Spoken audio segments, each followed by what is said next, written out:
నా వ్యక్తిగత జీవితంలో ఈ దివ్యమైన అనుభవాన్ని నేను పొందుకున్నాను.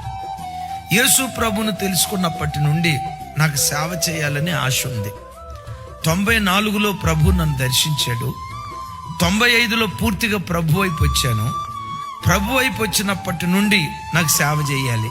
ఒకానొక సందర్భంలో సేవకు వెళ్ళాలంటే మా ఇంట్లో నుంచి, నాన్న దేవుడు నేను స్వరం ద్వారా పిలిస్తే నువ్వు సేవకెళ్ళు, లేదు పిలవలేదా నీ పని నువ్వు చేసుకో.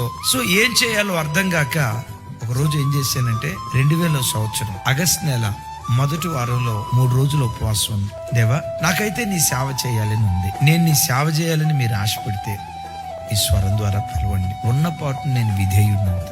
నన్ను పిలవలేదా, నేను ఉద్యోగం చేసుకుంటూ నీ మాటకు లోబడి ఓ మంచి విశ్వాసిగా బ్రతుకుతానయ్యని 3 రోజులు ప్రార్థన చేసుకున్నాను. మొదటి రోజు దేవుడు మాట్లాడతాడని ఎదురు చూసా, దేవుడు మాట్లాడలా. రెండో రోజు దేవుడు మాట్లాడతాడని ఎదురు చూసా, మాట్లాడలా.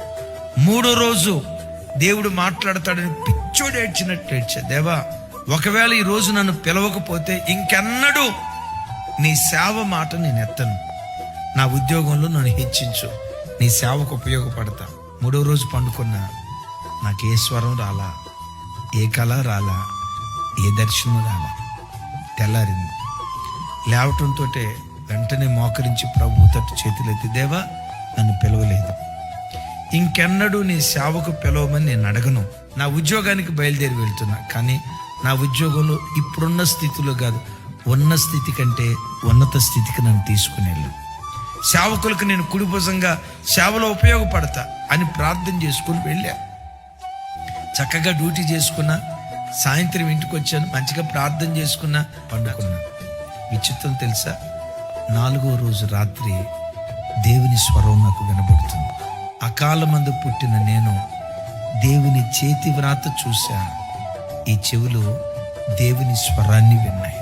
ఏమనో తెలుసా, నీవు నా సేవకుడువని, నీలో నన్ను మహిమపరుచుకోబోతున్నాను, భూదిగంతముల వరకు నేను సాక్షిగా వాడుకుంటా.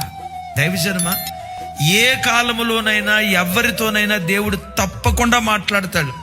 కానీ మాట్లాడేటప్పుడు నీలో దేవుడు చూడాల్సిందేంటో తెలుసా, నీ స్వాభిప్రాయము కంటే దేవుని మాటకు లోబడే విధేయత కలిగిన మనస్సు నీలో చూశాడా? ఆ కాలంలో కాదు, ఈ కాలంలో కాదు, ఏ కాలములోనైనా ముఖాముఖిగా దేవుడు మాట్లాడతాడు.